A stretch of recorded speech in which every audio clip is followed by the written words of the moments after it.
Action's going to be to this. I know a lot of people are concerned, but you know what? Bullies are bullies, and when you push a bully back, most of the time they back up, but we still don't know. Colonel McGregor. Well, I find the whole thing perplexing. I mean, first of all, just a week after the president announces his intention to withdraw troops from Syria, suddenly the Syrian government that has effectively won the civil war is practically over, decides to launch a chemical attack. Seems very odd. Then we see sarin and chlorine gas used together. That's never happened before. That's the first in the history of chemical warfare. It doesn't make any sense. Then finally, we said, well, we didn't really inform the Russians, but we know the German press has told us over the last 24 hours of consistent back-channel reports between Washington and Moscow. So I'm quite obvious that we made the Russians aware of what was going on. They got out of the way, and we picked targets that I think, in retrospect, will turn out perhaps not to be what we thought. So I think this is another cosmetic attack that makes the morally righteous in Washington feel good, but changes nothing on the ground. Jim, South Sudan has had a 4-year civil war that's killed tens of thousands of people. Entire villages have been burned with flamethrowers, boys and girls locked in straw huts, lit on fire. There are atrocities committed every day all over the world, including in our strategic adversary, China. And yet we go in again with a military strike a year after a previous military strike, and I guess it feels good because there are horrible things happening there. But what do we really accomplish here tonight in Syria? This was not why Donald Trump got elected, in my view. But President Trump delivered a warning, and President Vladimir Putin, Assad, and the Iranians all ignored that warning. He delivered on the promise that he would retaliate if they did. He had to do that. Yeah, otherwise, once he delivered the warning. Yeah, and it was the right thing to do. Yeah. We also have a strategic interest in Iran not becoming a land bridge to the Mediterranean. Maybe we shouldn't have gone into Iraq then, because that helped them. That's a bigger story. Yeah. But what President Trump did here is he delivered the correct message to the correct parties. What was blown up, it's important, but it's not the most important thing. The fact that we will deliver on our promises as the United States. And I thought, as Sarah said, I thought it was great that we put the band back together and that the U.S., the UK, and France acted in concert. That matters to the world to show that we are now a coalition of some of the strongest countries. Absolutely. And it stops that Shia crescent from developing. And that's something else that they're very concerned about, is how Iran is moving across the Middle East. And who started? I mean, let's go back. And how did that start? I mean, there's a lot of dominoes falling in the Middle East, and sometimes when it feels good in the moment, the Iraq War, which I was all in favor of, then all of a sudden you look at 4 years later, you're like, well, what the heck? What's ISIS? What's happening? How we get out matters. Yeah. The end game in Syria matters. I still don't know. Oh, Sebastian, you're so smart. Why does Saddam Hussein? I see, I'm having all confused. Why did Assad decide to do this now, Sebastian, given the fact that Donald Trump, his instinct is, let's get the heck out of there. We've trillions of dollars spent in the Middle East. China is on the rise. We don't want to get bogged down there. And then the attack happens. Why did that unfold that way? Well, look, Laura, I know a lot of people are queasy tonight, but they should look. Colonel McGregor's being obnoxiously obtuse. The president needs to be listened to. This isn't about Rwanda. This isn't about Sudan. This is a battlefield where chemical weapons are on the loose, with multiple actors, many of them jihadists. This is a regime that has committed mass murder. His father was a mass murderer, and so is Bashar al-Assad. The idea that this is irrelevant to America is so astrategic, it beggars belief. The president is not an interventionist. He's not going to deploy 160,000 troops like the Bush administration did. But we have to assert our moral clarity. You do not get to use illegal chemical weapons against women and children. And I was in the White House a year ago, and I saw the intelligence. And guess what, Colonel? It was the Assad regime that did it. And when a 4-star retired Marine Corps legend like the current Secretary of Defense tells you that we've seen the intelligence and it was Assad, everybody should take that to the bank, and shame on you for questioning General Mattis, retired. Well, I've met General Mattis, and I'm happy to question it because I don't think General Mattis meant what he said. You don't have the clearances, and you haven't seen it, Colonel. Well, you'll be surprised at the clearances that I have. Have you seen intelligence? Have you seen intelligence? Sebastian, will you please calm down for a second? No, it's outrageous. We've been down this road before. We launched cruise missiles not with in this president. 1999 against not the with this president. But one at a time, Sebastian. You can respond in 1 second. We launched it against a factory we said was building missile parts in 1999 and connected to Al Qaeda. It was a milk production facility. We've had so much misinformation. It is absolutely not clear what happened a year ago. I completely reject that. It is to me. You were outside the building. It is not clear to me. Absolutely not. And I have spent my life in the military, and I have seen intelligence manipulated repeatedly over the last 26 years. I'm glad you know better than this president and his Secretary of Defense. I think that President Trump needs to listen to the 50 million Americans who voted for him. They did not vote 60, for this, actually. And they didn't support this. I'm glad you speak to all Americans, Colonel. I'm glad you've made yourself the spokesman of 60 million Americans. That's very modest of you. Well, let's talk about the War Powers Resolution, because this always comes up every time we launch a military strike, whether Congress should give its imprimatur to the action. And it allows the president to use force on a temporary basis. Like he can do it on his own, doesn't have to go to Congress. Very limited, narrow criteria. Many say tonight that didn't meet that criteria, that this type of strike actually does require congressional approval. I understand. I can actually make the argument for both sides. I think it's an interesting discussion. Jim.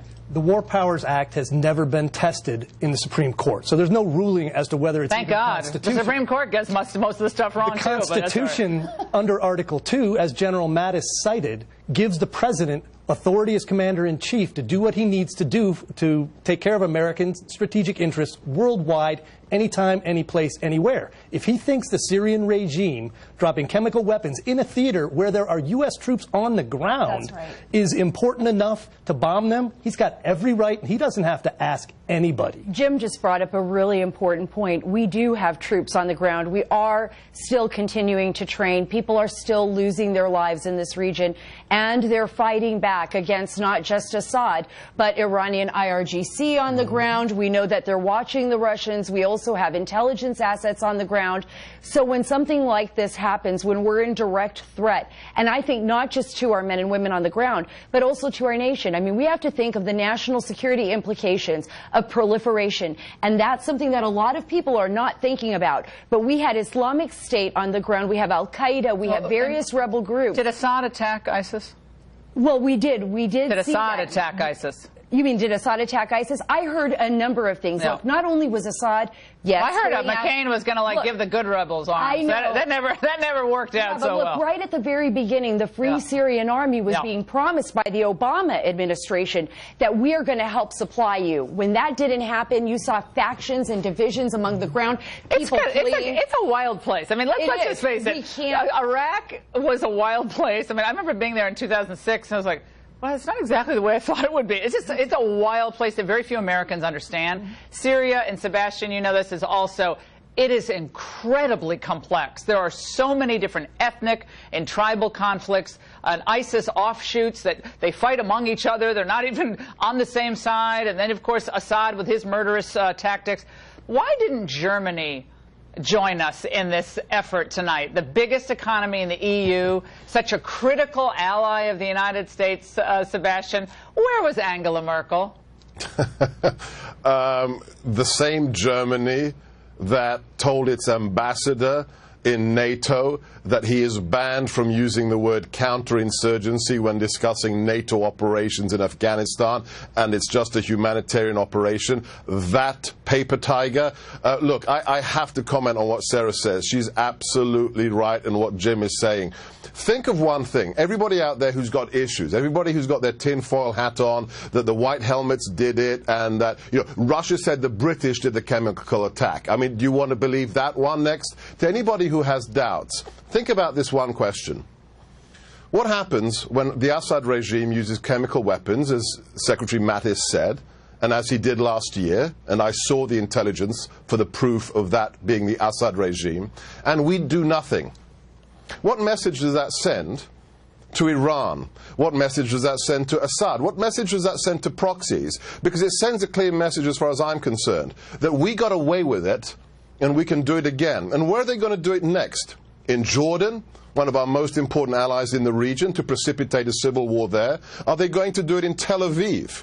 Are we prepared to let that genie out of the bottle? I, as an American, as a taxpayer, as somebody who believes that these kinds of weapons are illegal and should be responded to, I'm not prepared to pay that price. I understand everything you're saying, Sebastian, but my question is a simple one.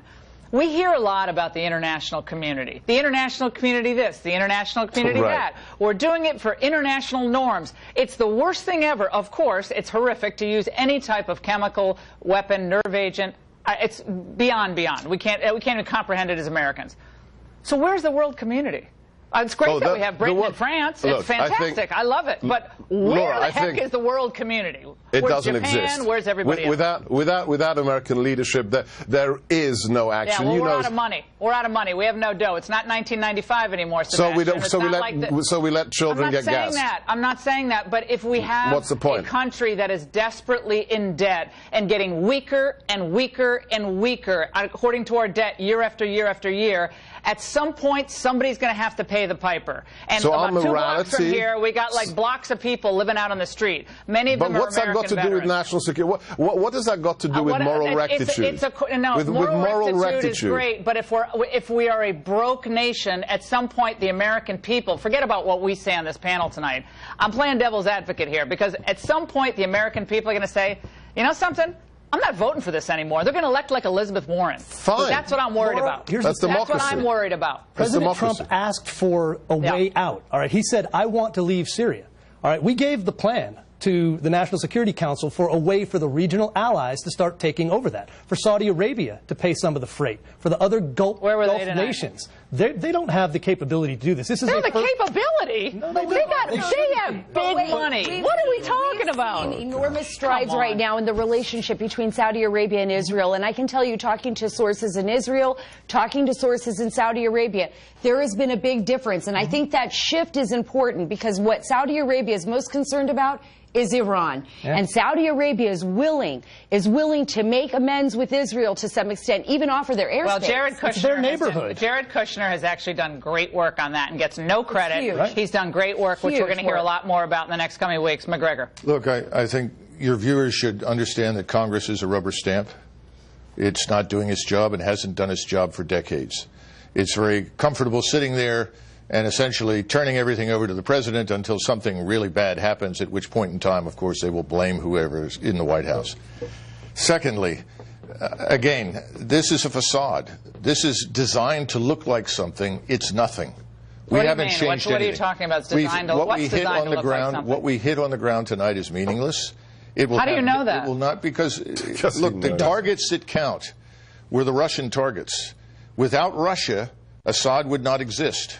Without Russia, Assad would not have been successful. Are you talking about Russian troops, Russian facilities? Yes, Russian troops, Russian Air Force, Russian air defenses, Russian missiles, Iran as well, Iranian troops. They are the critical factor in the victory in Syria. Now, they are going to divide that country. It's over. We are not going to shape the destiny. So Russia and Iran are going to divide up Syria, Russia, Iran, and we're not going to have anything to do with it. But I also think that we were strategic in how we did this, right? Because if we target the Russians on the ground in Syria, if we target Iran specifically, we could end up escalating this to a point where we can't return, right? Right, that'd be a disaster. But can I make this, Sebastian, last word? Just listen to what the president said. He said very clearly, we are not there to do some kind of intervention like in the Gulf War back in 2003. We are there to make a stand against one of the most heinous forms of weapons known to man that are illegal. And America as a brand, if we do nothing, then America as a nation starts to lose its meaning for what it represents. I know you believe in what that nation represents. You're a believer. You believe in the eternal values that our founding fathers instilled in our founding documents. If those documents mean anything today, we take this action. Yeah, I think we could all pull out quotes from the framers about foreign entanglements. It's not funny, Laura. I mean, it's not funny. But Sebastian, don't get on your moral high horse with me, okay? No. Like, don't play that game. But you're making it like a joke. You're making it like a joke. What I'm saying, you're raising the flag of the framers. I can quote an Alexander Hamilton and a George Washington to you tonight, where they're warning us about getting America entangled in foreign affairs over which we can have little effect. I'm not saying, all I'm saying is, I'm not saying it's applicable necessarily here, but we can't, the framers, I mean, it's a complicated situation. Let's now go to Fox News' Jennifer Griffin.